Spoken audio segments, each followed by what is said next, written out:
इतिहासाचे सिद्धांत या पेपरमधील आपण पाठीमागच्या लेक्चरला इतिहासाच्या व्याख्या पाहिल्या. आता आपण याच पेपरमधील इतिहासाचे प्रकार हा घटक पाहणार आहोत. आता इतिहासाचे प्रकार हे वेगवेगळे आहेत, खूप आहेत, आणि त्याचा इतिहासाशी काय संबंध आहे. इतिहास आणि इतिहासाचे केलेले वेगवेगळे प्रकार, इतिहासाचे असणारे वेगवेगळे अंग हे इतिहासासाठी कसे कारणीभूत आहात, कसे महत्त्वपूर्ण आहेत. वेगवेगळे अंग, वेगवेगळ्या बाजू समजून घ्यायला, म्हणजेच इतिहास समजून घेत असताना या वेगवेगळ्या बाजू किती महत्त्वपूर्ण आहेत हे आपल्याला याच्यातून समजणार आहे. प्रामुख्याने पहिला जो प्रकार आहे तो म्हणजे राजकीय इतिहासाचा एक प्रकार आहे आपल्याकडे. हा राजकीय इतिहासाचा प्रकार म्हणजेच की आपण बघतो पाठीमागच्या व्याख्यामध्ये इतिहासाच्या व्याख्यामध्ये गिरकांनी इतिहास लेखनाला सुरुवात केली. तिथून राजकीय इतिहासापासून म्हणजे इतिहासाला प्रारंभ झाला. म्हणजे या वेळेस इतिहासाचे मुख्यतः विषय काय होते? राजकीय होते. आता इतिहास म्हणजे काय तर एक सिले नावाच्या इतिहासकाराने एक व्याख्या करून ठेवलेली आहे. ब्रिटिश इतिहासकार आहे. तो म्हणतो इतिहास म्हणजे गतकालीन राज्यकारण, अशी साधी आणि सोपी इतिहासाची व्याख्या त्यांनी केलेली आहे. मानवी जीवनाच्या विविध किंवा सर्व गोष्टींचा आढावा किंवा गतकालीन सर्व घटनांचा नोंद म्हणजे इतिहास. तसंच हे मानवी जीवनाचं एक अंग म्हणून राजकारणाची ओळख आहे व राजकारण म्हणून संबोधलं जातं. समाजाचा गाडा जर व्यवस्थित चालवायचा असेल तर काय करावं लागतं? एक प्रकारची राज्य यंत्रणा लागते, एक यंत्रणा लागते. त्याच्या अंमलबजावणी करण्यासाठी प्रशासकीय यंत्रणा लागते आणि या दोन्हींवरती नियंत्रण ठेवण्यासाठी न्याय व्यवस्था लागते. हे आपल्याला सर्व श्रुत आहेच. आता मग ही न्याय व्यवस्था चालवण्यासाठी राजा असो किंवा राष्ट्राध्यक्ष असतील, कुठे पंतप्रधान म्हणत असतील, असं त्यांना ओळखलं जातं. आता कायद्याचे परिपालन न झाल्यास शिक्षा देण्यासाठी न्यायसंस्था असते, हे मी सांगितलं होतं. म्हणजे शासकांनी घेतलेल्या निर्णयांचा, केलेल्या कायद्यांच्या लोकांच्या जीवनावरती, नागरिकांच्या जीवनावरती काय परिणाम झाला, पर्यायाने सामाजिक जीवनावरती. हा सुद्धा परिणामाचा जिथं विचार येतो, परिणाम म्हणजेच इतिहासाचा विषय येतो, इतिहासाचा अंग येतं. म्हणजे एखाद्या राजकीय घडामोडींचा, कायद्याचा, घटनेचा किंवा एखाद्या राजकीय कायद्याचा समाज मनावरती काय परिणाम होतो हे अभ्यासणं म्हणजे इतिहासाचा अभ्यास पण होतो. आता कायदा हा विषय राज्यशास्त्रामध्ये येतो आणि त्या लोकांवरती होणारे परिणाम हे इतिहासामध्ये येतात. म्हणजे हे दोन्ही विषय एकमेकांशी जोडलेले आहेत. आता उदाहरणार्थ बघा, एखादा राजा होता, सम्राट अशोक असेल, प्राचीन काळातलं घेतलं, त्यांनी घेतलेले निर्णय हे राजकीय स्वरूपाचे आहेत, परंतु त्याचा दूरगामी परिणाम होत असतो. त्याने युद्ध केलं, युद्धाचा एक राजकीय निर्णय असेल, त्यानं प्रशासकीय निर्णय घेतला असेल, तर त्या गोष्टींच्या निर्णयाचा किंवा त्या निर्णयाचा समाज मनावरती, इतिहासावरती, त्या घटनांवरती, घडामोडींवरती परिणाम झालेला दिसून येतो. मग त्याची अंमलबजावणी कोणत्या धोरणांद्वारे होती, यंत्रणेद्वारे होती, याचाही विचार इतिहासामध्ये येतो. म्हणजे राजकीय जीवनाचा, राज्य यंत्रणेचा, राज्य संस्थेचा इतिहास जाणून घेण्याची जिज्ञासा स्वाभाविकच राजकीय इतिहासाच्या अनुषंगाने येते.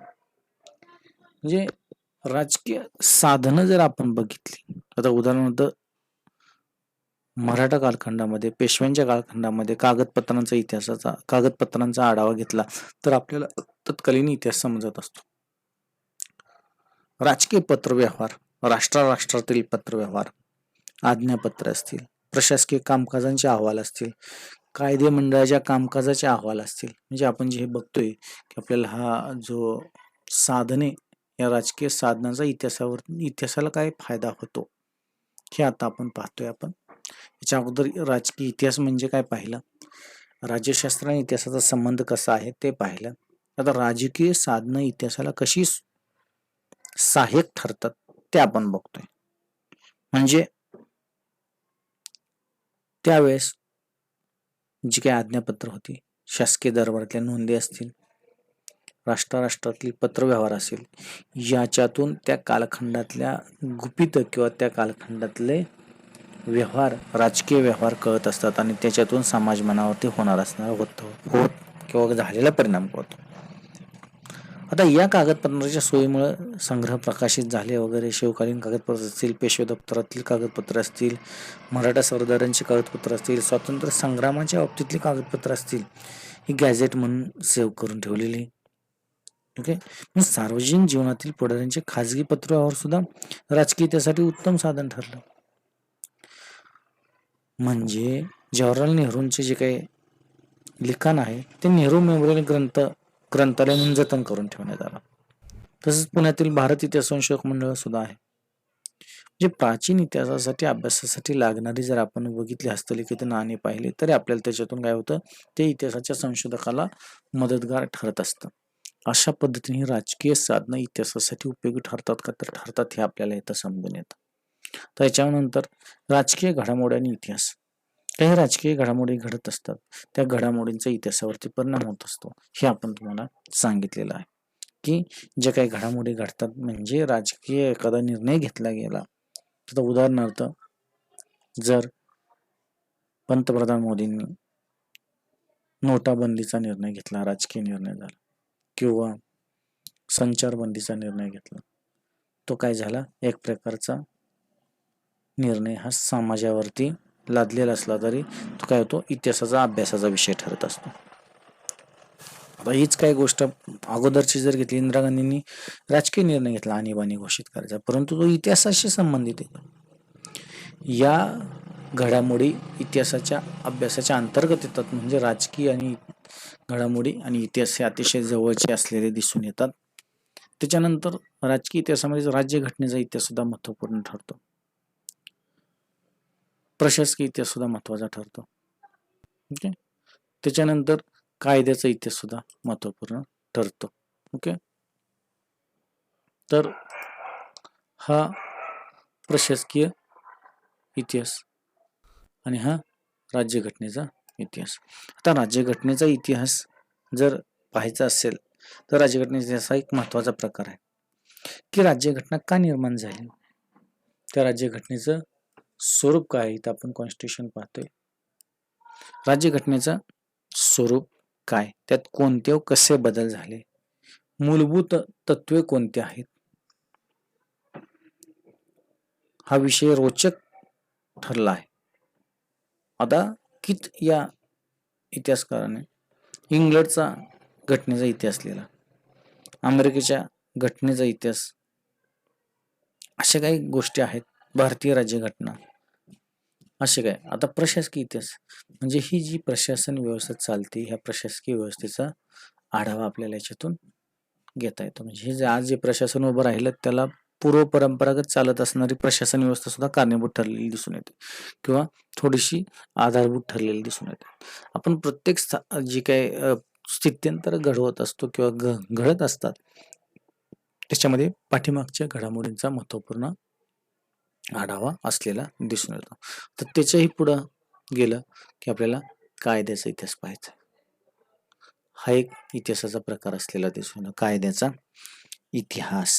याच्यामध्ये बघा की आज ज्या पद्धतीनं हे कायदे संहिता निर्माण झालेले इंडियन पिनल कोड, याचा कुठंतरी मध्ययुगीन कालखंडापासून चालत येणाऱ्या कायदे व्यवस्थेचा अभ्यास पण निश्चितच त्याच्यामध्ये झालेला असेल.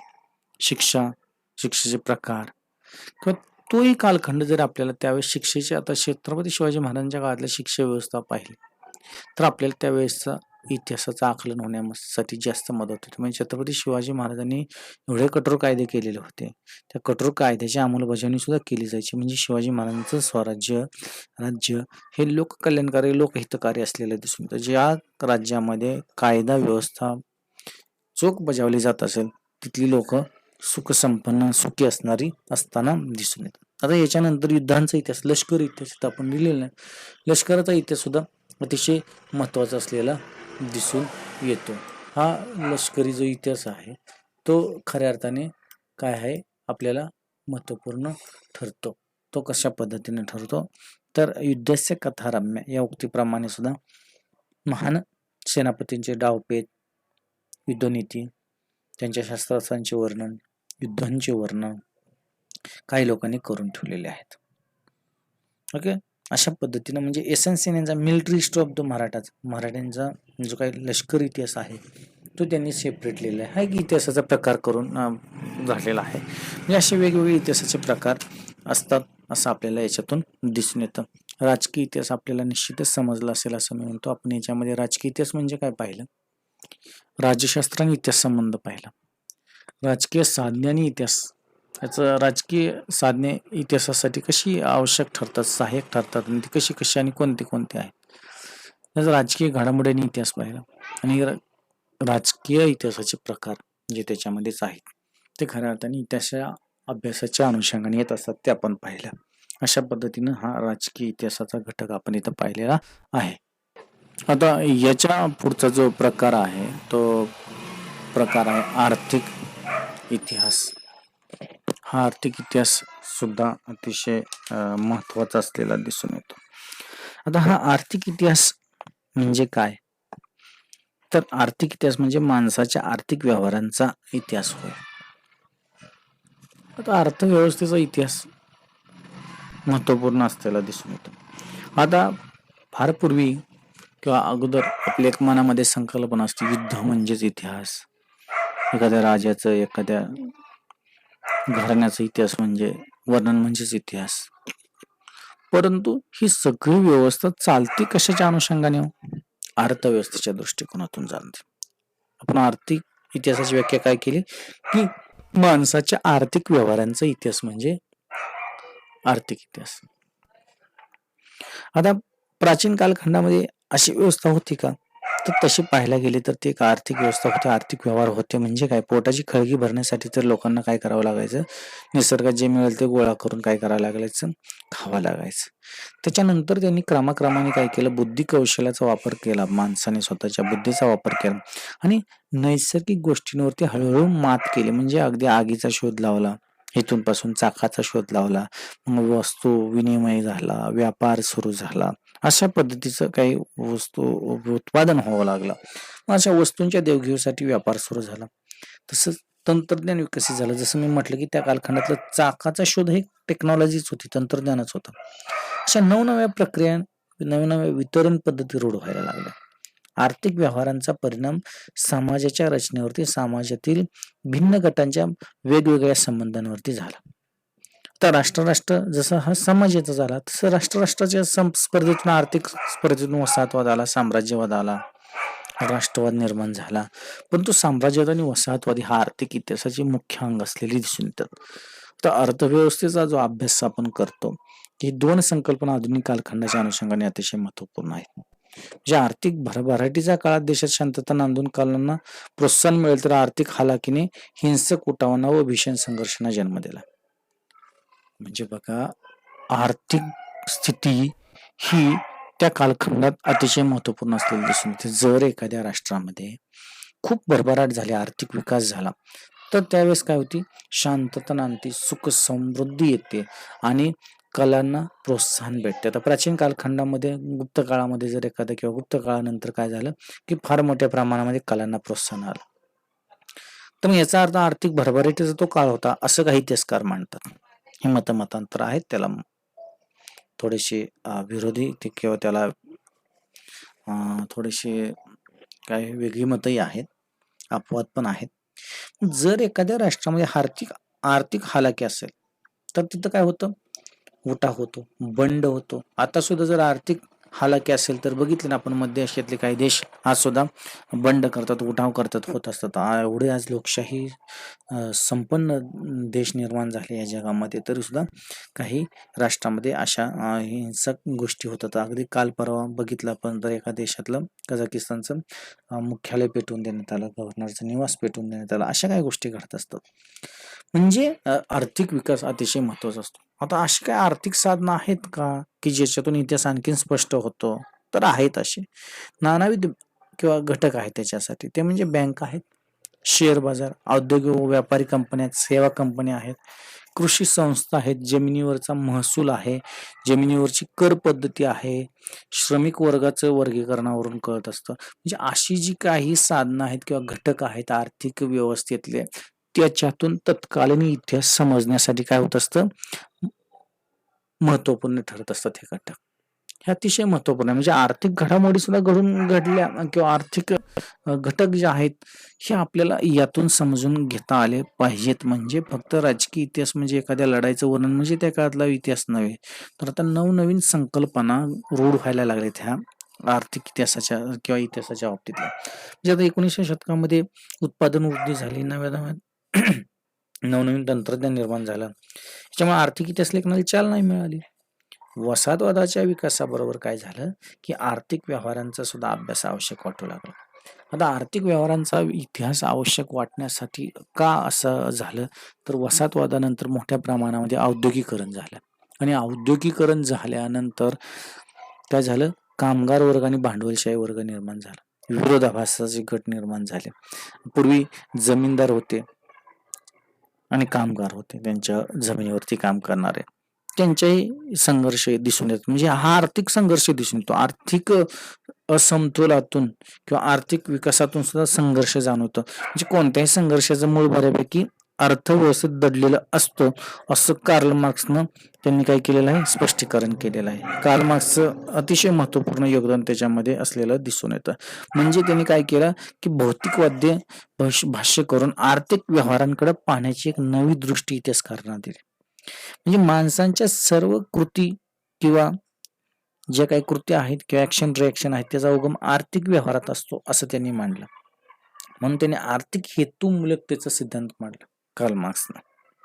ओके, म्हणजे या विचारांचं खंडन काही झालेलं पण दिसून येतं, परंतु एक मूलगामी दृष्टिकोन त्याच्यातून आपल्याला समजून घ्यायचा की आर्थिक व्यवहाराचे भिन्न पैलू किंवा जे काही आर्थिक क्षेत्रात भिन्न कालखंडात झालेले बदल, त्याच्या मागील कारणे व परिणाम हे विषय देखील त्या क्षेत्रात म्हणतात.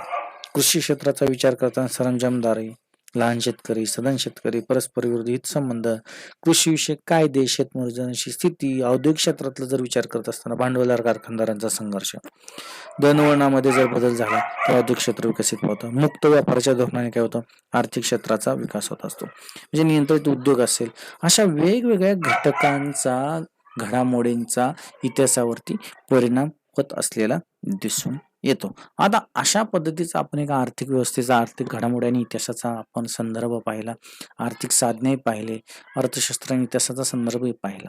अशा पद्धतीने आर्थिक इतिहास काय करत असतो, आपल्या जे काही इतिहासाच्या संकल्पनेसाठी सहाय्यभूत ठरत असतो किंवा इतिहास लेखन परंपरेमध्ये किंवा इतिहास लेखन शास्त्रामध्ये हा महत्वपूर्ण ठरत असतो. ही बाजू विचारात घेणं आज गरजेची झालेली आहे.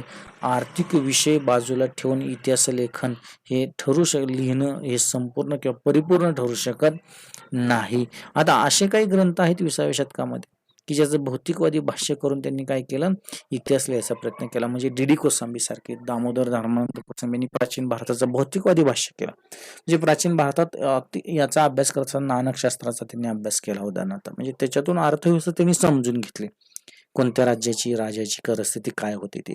एक वेगळंच प्रकारचा दृष्टिकोन त्यांनी निर्माण केलेला दिसून येतो. म्हणजे आर एस शर्मांनी भारतातील सरंजामशाहीचा अभ्यास केला. सरंजामशाही व्यवस्थेतून काय करायला लागलं, भारताचं जास्तीत जास्त आकलन व्हायला लागलं. प्राचीन भारताचं, थोडक्यात प्राचीन म्हणण्यापेक्षा पूर्व मध्ययुगीन कालखंडाचं तर अतिशय मोठ्या प्रमाणामध्ये सरंजामशाही त्या कालखंडामधली होती. त्या कालखंडाचा मुख्य जो गाभा होता ती सरंजामशाही होती, त्याचाच अभ्यास केला. याच्यामुळं वेगवेगळे अर्थ अभिप्रेत व्हायला लागले, भारतीय इतिहासाचे वेगवेगळे पैलू पुढे आले. म्हणून इतिहास, आर्थिक इतिहास अतिशय महत्वाचा असलेला दिसून येतो. आता मग मोगलकालीन कृषी व्यवस्थेचा सुद्धा अभ्यास केला डॉक्टर हबीब यांनी. मग मोगलकालीन व्यवस्था कळायला लागली की कोणत्या राजाच्या कालखंडामध्ये आर्थिक सुबत्ता होती, आर्थिक दारिद्र्य होतं, किंवा दारिद्र्य म्हणण्यापेक्षा आर्थिक परिस्थिती हलाखीची होती. यातून त्या राजाचं कर्तृत्व कळून येत होतं. एस.एन. यांनी मराठ्यांच्या जमीन महसूल पद्धतीचा इतिहास लिहिला.